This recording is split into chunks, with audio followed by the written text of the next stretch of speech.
जब आंखों में अरमान लिया, मंजिल को अपना मान लिया, है मुश्किल क्या आसान क्या, जब ठान लिया तो ठान लिया।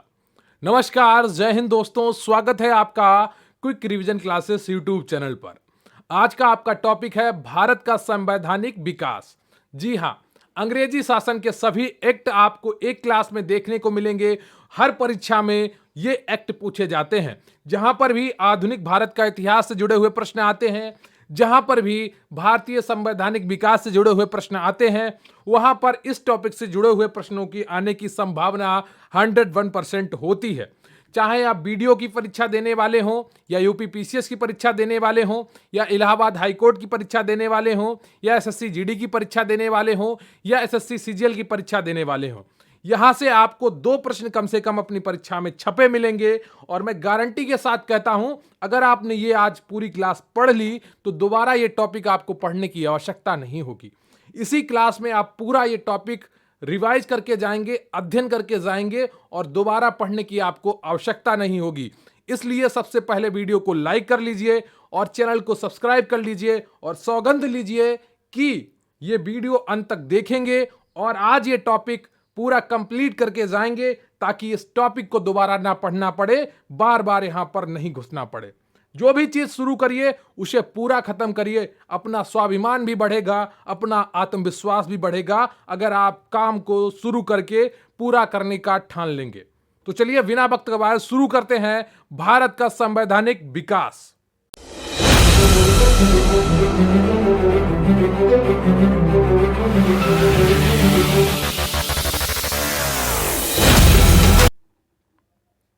तो भारत के संवैधानिक विकास में सबसे पहले हम जो पढ़ने वाले हैं वो रेगुलेटिंग एक्ट 1773 है। रेगुलेटिंग एक्ट 1773 में आया था। इसमें क्या किया था, तो ब्रिटिश सरकार ने महसूस किया, क्या महसूस किया, ब्रिटिश सरकार ने महसूस किया कि भारत में कंपनी की व्यापारिक गतिविधियों पर नियंत्रण रखना जरूरी है। इसलिए 1773 ईस्वी में रेगुलेटिंग एक्ट यानी कि नियमन कानून बना दिया। रेगुलेटिंग का अर्थ होता है किसी चीज को नियमित करना, उसे नियमों में बांधना। तो क्या किया, 1773 में रेगुलेटिंग एक्ट कानून बनाया, जिसके द्वारा कंपनी पर नियंत्रण स्थापित करने की कोशिश प्रारंभ हुई। किसके द्वारा, ब्रिटिश सरकार के द्वारा। कंपनी के निदेशकों यानी कि डायरेक्टरों से कहा गया कि वे सैनिक, असैनिक और राजस्व संबंधी सभी प्रकार के साक्ष्य ब्रिटिश सरकार के सामने प्रस्तुत करें। इस एक्ट के अंतर्गत एक नया प्रशासनिक ढांचा तैयार करने की विशेष व्यवस्था की गई। कंपनी की कलकत्ता की फैक्ट्री का अध्यक्ष बंगाल का गवर्नर होता था। अब उसे कंपनी के अधीन सभी भारतीय क्षेत्रों का गवर्नर जनरल कहा गया, यानी कि बनाया गया। बंबई और मद्रास के गवर्नर उसके अधीन काम करने लगे। तो 1773 एक्ट में क्या हुआ कि जो कंपनी का शासन था उसे रेगुलेट करने की कोशिश की गई, उसे नियमित करने की कोशिश की गई। और क्या किया गया, जो कंपनी का जो गवर्नर था उसको गवर्नर जनरल कहा गया, और उसके अधीन कौन से क्षेत्र आ गए, बंबई और मद्रास के गवर्नर भी आ गए। गवर्नर जनरल की सहायता के लिए 4 सदस्यों की एक परिषद बनाई गई, यानी कि जिसे काउंसिल कहा गया। क्लियर आपको, जिसके सदस्य कौन थे, फिलिप फ्रांसिस, मानसन, बॉरवेल और क्लेवरिंग। क्लियर है आपको। न्याय व्यवस्था के लिए इस एक्ट के अंतर्गत वर्ष 1774 में कलकत्ता में एक सर्वोच्च न्यायालय यानी कि सुप्रीम कोर्ट की स्थापना हुई, जिसके मुख्य न्यायाधीश सर एलिजा एम्पे थे। तो ये लाइन बहुत ही इंपॉर्टेंट है आपके लिए, यहां से अक्सर परीक्षाओं में प्रश्न बनता है कि भारत का सबसे पहला सर्वोच्च न्यायालय या सुप्रीम कोर्ट 1774 ईस्वी में बना था, और इसके जो न्यायाधीश थे, जो मुख्य न्यायाधीश थे, वो सर एलिजा एम्पे थे। अन्य 3 न्यायाधीश कौन कौन से थे, चैम्बर्स थे, स्टीफन थे और हाइड थे। क्लियर है आपको। प्रत्येक अधिकारी के लिए अनिवार्य हो गया कि वह इंग्लैंड वापस लौटते समय अपनी संपत्ति का ब्यौरा दे। तो क्या अनिवार्य कर दिया गया कि जब वो इंग्लैंड लौटे भारत से, तो अपनी संपत्ति का ब्यौरा दे कि क्या क्या भारत से लेकर आया है। परंतु रेगुलेटिंग एक्ट की कमियां जल्द ही स्पष्ट हो गई। तो कुछ इसमें खामियां भी रह गई थी इस एक्ट में, जो जल्द ही स्पष्ट हो गई। अब बात करेंगे पिट्स इंडिया एक्ट यानी कि 1784 में जो एक्ट आया था उसे पिट्स इंडिया एक्ट कहा गया। यह अधिनियम कंपनी द्वारा अधिग्रहित भारतीय राज्य क्षेत्रों पर ब्रिटिश ताज क्राउन के स्वामित्व के दावे का पहला वैधानिक दस्तावेज था। अगर आपसे परीक्षा में प्रश्न पूछा जाए कि भारतीय राज्य क्षेत्रों पर ब्रिटिश ताज के स्वामित्व के दावे का पहला वैधानिक दस्तावेज क्या था, तो आपका उत्तर होगा पिट्स इंडिया एक्ट 1784 ईस्वी। क्लियर है आपको? इस एक्ट के माध्यम से कंपनी के व्यापारिक एवं राजनीतिक क्रियाकलापों को अलग अलग कर दिया गया। तो आपसे प्रश्न यह भी पूछा जा सकता है कि किस एक्ट के माध्यम से कंपनी के व्यापारिक एवं राजनीतिक क्रियाकलापों को अलग कर दिया गया, तो इसका उत्तर भी होगा पिट्स इंडिया एक्ट 1784 ईस्वी। क्लियर है आपको? व्यापारिक क्रियाकलापों को कंपनी के निदेशक के हाथों में यथावत रखते हुए राजनीतिक क्रियाकलापों जैसे कि सैनिक, असैनिक व राजस्व संबंधी के नियंत्रण एवं पर्यवेक्षण हेतु इंग्लैंड में एक 6 सदस्यीय नियंत्रक मंडल यानी कि बोर्ड ऑफ कंट्रोल की स्थापना की गई। क्लियर है आपको? तो इंग्लैंड में क्या किया गया? इंग्लैंड में 6 सदस्यीय नियंत्रक मंडल यानी कि बोर्ड ऑफ कंट्रोल की स्थापना की गई। अब बात करते हैं 1786 के अधिनियम की। तो इस अधिनियम के द्वारा गवर्नर जनरल को विशेष परिस्थितियों में अपनी परिषद के निर्णय को निरस्त कर अपने निर्णय को लागू करने का अधिकार प्रदान किया गया। इस अधिनियम में गवर्नर जनरल को प्रधान सेनापति की शक्तियां प्रदान की गईं। समझ रहे ना आप? क्या हुआ कि कई बार क्या होता था कि परिषद निर्णय लेने के लिए उपलब्ध नहीं होती थी, तत्काल निर्णय लेने होते थे, तो उन निर्णयों को लागू करवाने के लिए गवर्नर के पास, जो गवर्नर जनरल था, उसके पास विशेष अधिकार नहीं थे। तो ऐसा किया गया कि गवर्नर जनरल को कुछ विशेष अधिकार दिए गए जिसके द्वारा गवर्नर जनरल विशेष परिस्थितियों में अपने परिषद के निर्णय को निरस्त कर सकता था और अपने नए निर्णय लागू कर सकता था। इस अधिनियम में गवर्नर जनरल को प्रधान सेनापति की शक्तियां प्रदान की गई। अब बात करेंगे 1793 के चार्टर एक्ट की। तो कंपनी के अधिकारों को 20 वर्ष के लिए बढ़ा दिया गया और इस एक्ट में नियंत्रक मंडल के सदस्यों को भारतीय राजस्व से वेतन देने की व्यवस्था की गई। तो इनका जो नियंत्रक मंडल बनाया था, बोर्ड ऑफ कंट्रोल बनाया था, उसका वेतन अब भारत के राजस्व से देने की व्यवस्था की गई।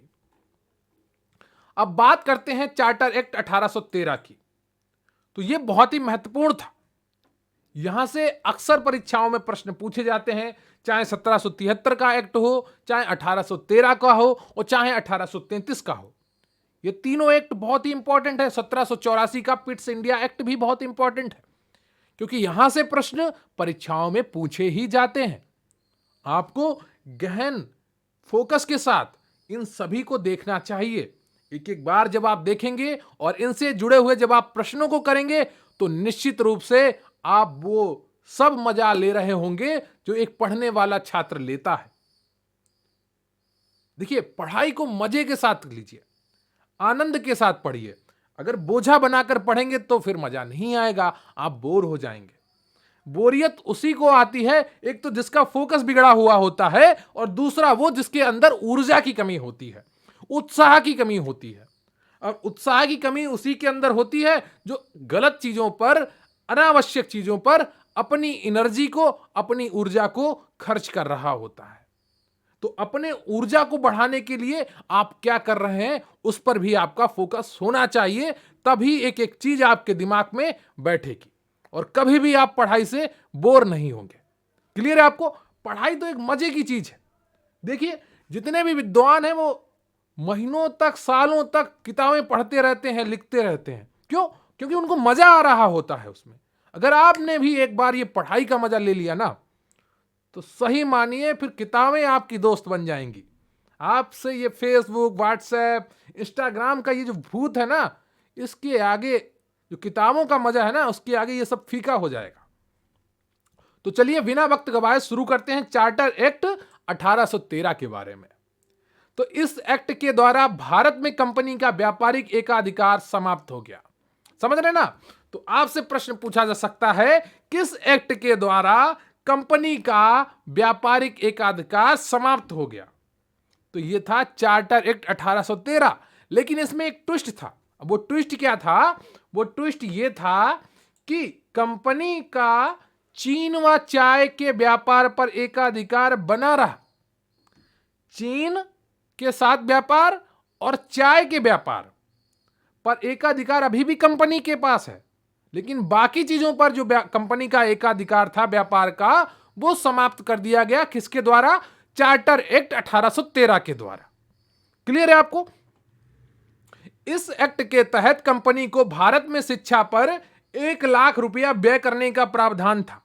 अभी आप सोच रहे होंगे अंग्रेज कितने अच्छे थे, भारत के शिक्षा मॉडल पर पैसा खर्च करना चाहते थे, भारतीयों को पढ़ाना चाहते थे, लेकिन इसके पीछे भी उनका एक, क्या कहते हैं, चतुर चालाक आइडिया था। क्या था? अब यहां पर उन्होंने कंपनी बना ली। अब उन्हें मजदूरों की जरूरत थी, क्लर्कों की जरूरत थी, तो उसके लिए उन्हें पढ़े हुए क्लर्क चाहिए थे। अब पढ़े हुए क्लर्क कैसे बनेंगे?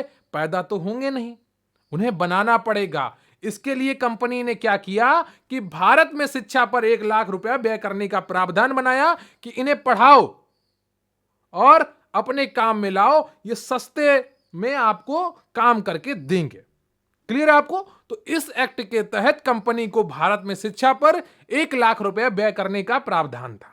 क्लियर है आपको? तो ये तीनों पॉइंट आपके लिए बहुत बहुत इंपॉर्टेंट है, जिसमें से पहला 2 पॉइंट तो बहुत ही ज्यादा, कि इस एक्ट के द्वारा भारत में कंपनी का व्यापारिक एकाधिकार समाप्त हो गया, किंतु कंपनी का चीन व चाय के व्यापार पर एकाधिकार बना रहा।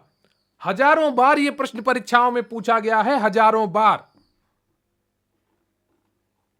अब बात करते हैं 1833 के चार्टर अधिनियम से या चार्टर एक्ट से। तो यह भी उतना ही इंपॉर्टेंट है जितना 1813 वाला था। यहां से भी प्रश्न परीक्षाओं में पूछे जाते हैं। अब इस अधिनियम में क्या हुआ, इस चार्टर एक्ट में क्या हुआ, उसको हम समझेंगे। और मेरा आपसे निवेदन है कि प्लीज वीडियो को लाइक कर लीजिएगा, चैनल को सब्सक्राइब कर लीजिएगा, है ना। मेहनत मैं भी कर रहा हूं आपके लिए, आप तो अपने लिए कर ही रहे हैं। देखिए, मेहनत का फल बहुत मीठा होता है। जो मेहनत करता है और जो फल उसका चखता है, फिर मेहनत से कभी पीछे नहीं भागता, क्योंकि उसको पता है मेहनत करेंगे तभी काम बनेगा। मेहनत हर किसी को करनी पड़ती है, आज करो या कल। आज खुद से कर लो या कल जीवन तुमसे करवाएगा। जब जीवन तुमसे करवाएगा तो तुम्हें ठोकरें भी खानी पड़ सकती हैं। बंगाल के गवर्नर जनरल को भारत का गवर्नर जनरल बना दिया, जिसमें सभी नागरिक एवं सैन्य शक्तियां निहित थी। तो आपसे प्रश्न पूछा जा सकता है कि किस अधिनियम के द्वारा बंगाल के गवर्नर जनरल को भारत का गवर्नर जनरल बना दिया गया? तो इसका उत्तर क्या हो जाएगा? 1833 का चार्टर अधिनियम। यह भी प्रश्न कई बार पूछा गया है परीक्षाओं में। इस अधिनियम के द्वारा कंपनी का चीन व चाय के व्यापार का एकाधिकार भी समाप्त हो गया। देख रहे हो ना कि किस तरह ब्रिटिश सरकार ने धीरे धीरे करके कंपनी के पर कुतर दिए। समझ रहे? इसी तरह सरदार वल्लभ भाई पटेल ने भी किया था। क्या किया था? जो छोटी छोटी रियासतें थी वो भारत में शामिल होने को तैयार नहीं थी। सरदार पटेल ने कहा आपको सारे अधिकार रखे जाएंगे, आपको ये दिया जाएगा, आपको वो दिया जाएगा, आप इस पर साइन कर दीजिए। रियासतों ने साइन कर दिया। अब जैसे ही देश आजाद हुआ, एक सरकार स्थापित हुई, धीरे धीरे सरकार अपनी बातों से मुकर गई और क्या किया? रियासतों को पूरी तरीके से अपने अंडर में ले लिया। क्लियर है? तो यही किया ब्रिटिश सरकार ने कि इस अधिनियम के द्वारा कंपनी का चीन व चाय के व्यापार का एकाधिकार समाप्त हो गया। क्लियर है आपको? तो इस अधिनियम में मद्रास और बंबई के गवर्नरों को विधायिका संबंधित शक्ति से वंचित कर दिया गया कि अब वो कानून नहीं बना सकते। कौन? मद्रास और बंबई के गवर्नर। भारत के गवर्नर जनरल को पूरे ब्रिटिश भारत में विधायिका के असीमित अधिकार प्रदान कर दिए गए। तो भारत का जो गवर्नर जनरल था वो 1833 चार्टर एक्ट के द्वारा बना और इसके द्वारा ही उसे पूरे ब्रिटिश भारत में विधायिका के असीमित अधिकार प्रदान कर दिए गए। क्लियर है? इसके अंतर्गत पहले बनाए गए कानूनों को नियामक कानून यानी कि रेगुलेटरी लॉज कहा गया एवं नए कानून के अंतर्गत बने कानूनों को अधिनियम यानी कि एक्ट कहा गया। क्लियर है आपको? अब बात करते हैं 1853 का चार्टर अधिनियम। यह भी काफी महत्वपूर्ण है बच्चा, एक एक अधिनियम महत्वपूर्ण है क्योंकि बहुत छोटे अधिनियम है, ज्यादा संख्या में नहीं है और यहां से प्रश्न बनते ही हैं। साल में सैकड़ों परीक्षाएं होती हैं और हर परीक्षा में कोई ना कोई तो फंसेगा ही। अगर आप मन से तैयारी कर रहे हैं तो हर फॉर्म भर रहे होंगे और हर फॉर्म भर रहे होंगे तो किसी ना किसी परीक्षा में इनमें से 2 से 3 प्रश्न रखे होंगे। तो सिर्फ एक परीक्षा को ध्यान में रखकर तैयारी मत किया करिए। इस अधिनियम के द्वारा विधायी कार्यों को प्रशासनिक कार्यों से पृथक करने की व्यवस्था की गई। आप समझ रहे ना? तो इस अधिनियम के द्वारा क्या किया गया कि विधायी कार्य जो थे, जो कानून बनाने के कार्य थे और जो प्रशासन चलाने के कार्य थे, उनको पृथक कर दिया गया। समझ रहे ना आप? तो विधि निर्माण हेतु भारत के लिए एक अलग 12 सदस्यीय विधान परिषद यानी कि ऑल इंडिया लेजिस्लेटिव काउंसिल की स्थापना की गई। जब कानून बनाने के लिए क्या किया गया, भारत के लिए एक अलग से 12 सदस्यीय विधान परिषद, जैसे आजकल आप विधानसभा देखते हैं, संसद देखते हैं, उसी तरह सबसे पहले ये 12 सदस्यीय विधान परिषद का स्थापना की गई। तो भारत में विधायिका का शुरुआत इसी एक्ट के द्वारा हुई थी। 1853 चार्टर अधिनियम के द्वारा पहली बार भारत में विधान परिषद की स्थापना की गई। विभिन्न क्षेत्रों व प्रांतों के प्रतिनिधियों को इसका सदस्य बनाकर सर्वप्रथम क्षेत्रीय प्रतिनिधित्व का सिद्धांत लागू किया गया। समझ रहे हैं कि विभिन्न क्षेत्रों व प्रांतों के प्रतिनिधियों का इसका सदस्य बनाया गया और सर्वप्रथम क्षेत्रीय प्रतिनिधित्व का सिद्धांत लागू किया गया। जैसे आजकल आप विधायक देखते हैं, सांसद देखते हैं, ये क्या करते हैं, अपने अपने क्षेत्रों का प्रतिनिधित्व करते हैं। इसी तरीके से ब्रिटिश सरकार ने जब 1853 का ये अधिनियम लाया, चार्टर अधिनियम लाया, तो इसके द्वारा क्या किया कि विभिन्न क्षेत्रों व प्रांतों के प्रतिनिधियों को इसका सदस्य बनाकर सर्वप्रथम क्षेत्रीय प्रतिनिधित्व का सिद्धांत लागू किया। परिषद की इस शाखा ने निम्न संसद की तरह कार्य किया। निम्न संसद यानी कि जो आपका लोकसभा है, उसकी तरीके से कार्य किया। गवर्नर जनरल की परिषद में 6 नए सदस्यों में से 4 का चुनाव बंगाल, मद्रास, बंबई और आगरा की स्थानीय प्रांतीय सरकारों द्वारा किया जाता था। समझ रहे हैं ना आप? तो गवर्नर जनरल की परिषद में जो 6 नए सदस्य थे, उसमें से 4 का चुनाव बंगाल, मद्रास, बंबई और आगरा की स्थानीय प्रांतीय सरकारों द्वारा किया जाता था। क्लियर है आपको? अब बात करते हैं भारत शासन अधिनियम 1858 की। तो 1857 की क्रांति के बाद अंग्रेज बहुत सचेत हुए। उन्हें लगा कि भारत में अब बहुत बड़े परिवर्तन करने का समय आ गया है, क्योंकि जिस तरह से भारत में क्रांति की लहर दौड़ी, इंग्लैंड का जो सत्ता थी वो थोड़ा तो घबराई। उसे लगा कि अगर अभी कुछ नहीं किया गया तो ये भारत का जो राज्य है ये हाथों से निकल सकता है। तो इसके लिए क्या किया गया, भारत शासन अधिनियम 1858 लाया गया। इसमें क्या हुआ, वर्ष 1858 के पश्चात ब्रिटिश शासन के अंतर्गत भारत में किए गए सुधारों का मुख्य उद्देश्य 1857 के विद्रोह जैसी घटना की पुनरावृत्ति को रोकना था तथा साथ ही एक प्रशासनिक व्यवस्था को स्थापित करके भारत का उपयोग ब्रिटिश औपनिवेशिक हित में करना था। समझ रहे? तो ब्रिटिश जो भी कानून बना रहे थे वो अपने फायदे के लिए बना रहे थे, है ना? वो घबराए जब 1857 का विद्रोह हुआ, जिसे पुलिस विद्रोह भी कहते हैं, जो विद्रोह हुआ उसके से ब्रिटिश सत्ता थी वो घबराई। वो 1858 में एक भारत शासन अधिनियम लेकर आई और इन सब चीजों को रोकने के लिए कानून बनाया। इस अधिनियम के अंतर्गत भारत का शासन प्रत्यक्ष रूप से महारानी विक्टोरिया के अधीन हो गया। तो आपसे परीक्षा में प्रश्न पूछा जा चुका है कि भारत का शासन किस अधिनियम के द्वारा महारानी विक्टोरिया के अधीन हो गया या इंग्लैंड के क्राउन के अधीन हो गया। तो इसका उत्तर होता है 1858 का भारत शासन अधिनियम। कई बार परीक्षाओं में प्रश्न पूछा जा चुका है, तो इसे भी गांठ बांध लीजिएगा। अधिनियम में गवर्नर जनरल का पदनाम बदलकर भारत का वायसराय कर दिया गया। यह प्रश्न भी परीक्षाओं में पूछा गया है कि गवर्नर जनरल का नाम बदलकर वायसराय किस अधिनियम के द्वारा किया गया। तो भारत शासन अधिनियम 1858 के द्वारा किया गया। क्लियर है आपको? तो वायसराय भारत में ब्रिटिश ताज का प्रत्यक्ष प्रतिनिधि बन गया। इस अधिनियम ने नियंत्रण बोर्ड यानी कि बोर्ड ऑफ कंट्रोल और निदेशक बोर्ड यानी कि बोर्ड ऑफ डायरेक्टर्स को समाप्त कर भारत में शासन की द्वैध प्रणाली को समाप्त कर दिया।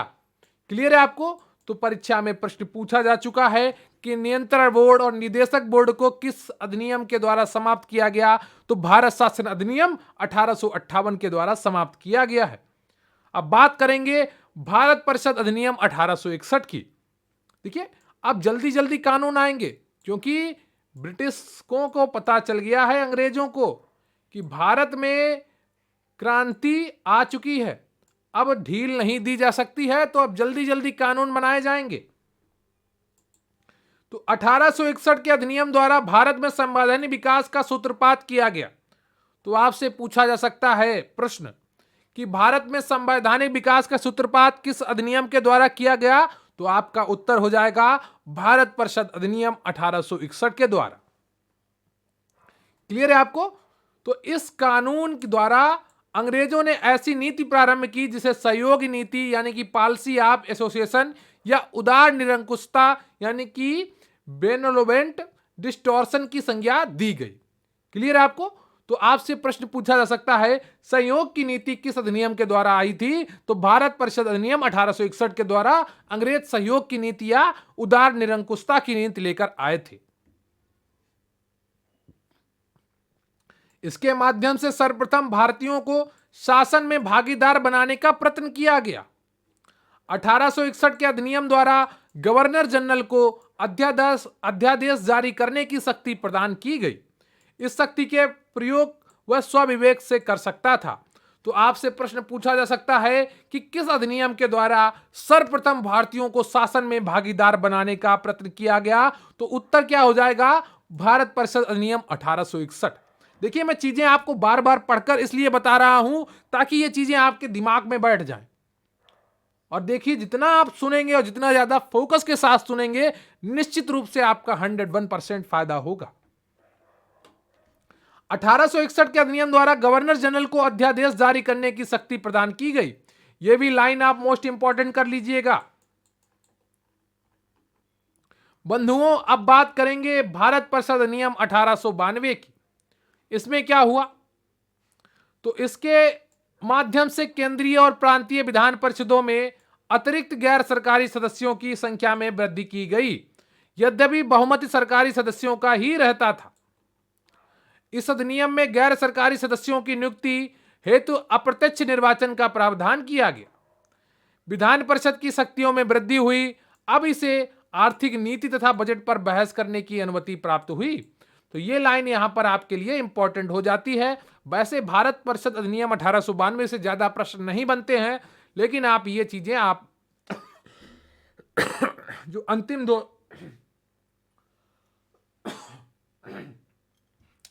अंतिम दो पंक्तियां हैं उन्हें आप ध्यान से पढ़िएगा।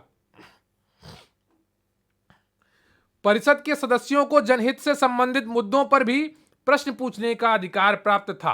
क्लियर है आपको? अब बात करते हैं भारत परिषद अधिनियम 1909 की। तो मोस्ट इंपॉर्टेंट प्रश्न है, यह अधिनियम है, यहां से अक्सर परीक्षाओं में प्रश्न पूछे जा चुके हैं।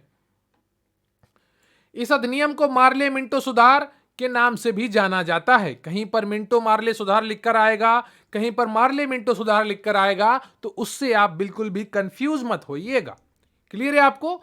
तो भारत परिषद अधिनियम 1909 को मार्ले मिंटो सुधार अधिनियम के नाम से भी जाना जाता है। उस समय लॉर्ड मार्ले इंग्लैंड में भारत के राज्य सचिव तथा लॉर्ड मिंटो भारत के वायसराय थे। इसने केंद्रीय और प्रांतीय विधान परिषदों के आकार में काफी वृद्धि की। केंद्रीय परिषद में इनकी संख्या 16 से 60 हो गई। प्रांतीय विधान परिषदों में इनकी संख्या एक समान नहीं थी। पहली बार भारतीयों को भारत सचिव तथा वायसराय के परिषद में स्थान दिया गया तथा बजट पर बहस करने तथा पूरक प्रश्न पूछने की अनुमति दी गई। तो आपसे प्रश्न पूछा जा सकता है कि पहली बार भारतीयों को भारत सचिव तथा वायसराय की परिषद में स्थान किस अधिनियम के द्वारा दिया गया? तो भारत शासन अधिनियम 1900 भारत परिषद अधिनियम 1909 के द्वारा, यानी कि मार्ले मिंटो सुधार के द्वारा दिया गया तथा बजट पर बहस करने तथा पूरक प्रश्न पूछने की अनुमति भी दी गई। किसके द्वारा? भारत परिषद अधिनियम 1909 के द्वारा। क्लियर आपको? अब बात करेंगे भारत शासन अधिनियम 1919 की। तो 1919 के ईस्वी के अधिनियम को मॉन्टेग्यू चेम्सफोर्ड सुधार कहते हैं, क्योंकि इस अधिनियम के जन्मदाता भारत सचिव मॉन्टेग्यू और भारत में गवर्नर जनरल चेम्सफोर्ड थे। यह अधिनियम ब्रिटिश सरकार द्वारा सुधारों का एक और तथाकथित प्रयास था। क्लियर आपको? तो एक तथाकथित प्रयास था। ब्रिटिश बहुत कुछ करने की कोशिश कर रहे थे, पर उनसे अब कुछ हो नहीं पा रहा था, क्योंकि भारत में आजादी की लड़ाई बहुत ज्यादा बढ़ चुकी थी। वो लगातार बदलाव करने की कोशिश कर रहे थे, लेकिन जो गरम दल था भारत में, वो लगातार अपने प्रयास कर रहा था, अंग्रेजों की रीढ़ की हड्डी तोड़ रहा था। और नरम दल की तरफ से गांधी जी, नेहरू जी, ये अपना कार्य तो कर ही रहे थे। तो दोनों तरफ से अंग्रेजों पर आक्रमण हो रहा था, जिसकी वजह से अंग्रेज हड़बड़ाए हुए थे, तो बार बार कानून बदलने की कोशिश कर रहे थे। 20 अगस्त 1917 को भारत सचिव लॉर्ड मॉन्टेग्यू ने एक घोषणा की, जिसमें भविष्य के सुधारों की ओर संकेत किया गया था। तत्कालीन समय में सुधारों की मांग, होम रूल आंदोलन, प्रथम विश्व युद्ध आदि के कारणों से यह अधिनियम पारित किया गया। इस अधिनियम के आधार पर प्रांतों में आंशिक रूप से उत्तरदायी सरकार की स्थापना की गई। इस अधिनियम के से प्रांतों में द्वैध शासन प्रणाली स्थापित हो गई। अगर आपसे प्रश्न पूछा जाए कि प्रांतों में द्वैध शासन प्रणाली किसके द्वारा स्थापित हुई, तो यह हुई 1919 के मॉन्टेग्यू चेम्सफोर्ड सुधार के द्वारा। ठीक है, मॉन्टेग्यू चेम्सफोर्ड सुधार कानून के द्वारा। तो भारत शासन अधिनियम 1919 के द्वारा क्या हुआ? यहां पर देखिए, ध्यान देने वाली बात है प्रांत। ठीक है, प्रांतों में द्वैध शासन 1919 के द्वारा आया। ठीक है, प्रांतों में द्वैध शासन भारत शासन अधिनियम 1919 के द्वारा आया। क्लियर है आपको? इस अधिनियम के द्वारा केंद्र में द्विसदनात्मक विधायिका स्थापित की गई, अर्थात केंद्रीय विधान परिषद का स्थान राज्य परिषद यानी कि उच्च सदन एवं विधानसभा यानी कि निम्न सदन वाले द्विसदनात्मक विधानमंडल ने ले लिया। चुनाव के लिए मताधिकार उच्च संपत्ति धारकों को दिया गया। तो जो चुनाव के लिए मताधिकार थे, वो सिर्फ उच्च संपत्ति धारकों को दिए गए। अब बात करेंगे भारत शासन अधिनियम 1935 की। तो यह भी काफी महत्वपूर्ण है। यह बहुत बड़ा विकास था भारत में संवैधानिक विकास का। इसके द्वारा क्या किया गया? इसके द्वारा भारत में संविधान की नींव रखी गई। भारत का जो संविधान का सबसे बड़ा स्रोत है, वो भारत शासन अधिनियम 1935 है। इसके द्वारा क्या किया गया? इसके द्वारा अखिल भारतीय संघ की स्थापना की गई, यानी कि केंद्र में द्वैध शासन प्रारंभ किया गया। क्लियर है आपको? 6 राज्यों में द्विसदनीय विधायिका का प्रावधान किया गया। संघीय न्यायालय का प्रावधान किया गया। इंग्लैंड में भारत परिषद की समाप्ति की गई। रिजर्व बैंक की स्थापना की गई। लोक सेवा आयोग की स्थापना की गई। भारत से बर्मा को अलग कर दिया गया।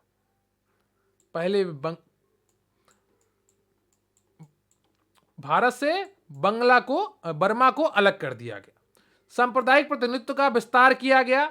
जो धार्मिक प्रतिनिधित्व था, उसका विस्तार किया गया। केंद्र में द्वैध शासन प्रणाली का प्रारंभ किया गया। केंद्र में क्या किया? केंद्र में द्वैध शासन प्रणाली का प्रारंभ। प्रांतों में स्वायत्ता एवं द्वैध शासन प्रणाली की समाप्ति।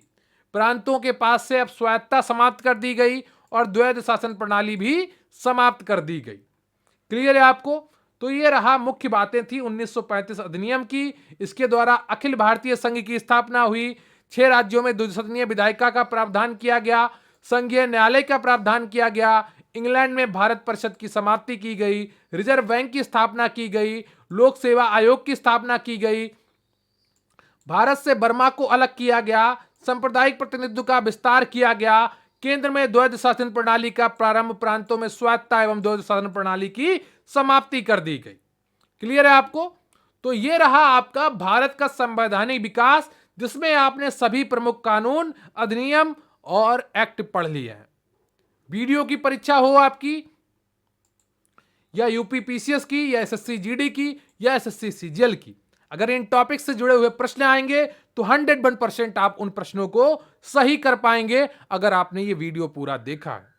प्लीज वीडियो को लाइक कर लीजिएगा, चैनल को सब्सक्राइब कर लीजिएगा, और ऐसे ही वीडियो हमारे चैनल पर आपको लगातार मिलते रहेंगे। लेकिन कमेंट करके जरूर बताइएगा कि ये आज की जो मेहनत है मेरी, वो आपको कैसी लगी, ये आज की क्लास आपको कैसी लगी, क्या आपको पूरा मजा आया ये भारत के संवैधानिक विकास का सफर तय करके?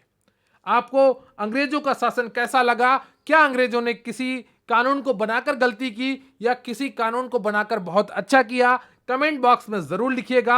आपका सबसे फेवरेट कानून इसमें कौन सा है, वो भी कमेंट बॉक्स में जरूर लिखिएगा। क्लियर है आपको? तो महा रिवीजन ऐसे ही आपका छोटे छोटे टॉपिक्स में कराया जाता रहेगा।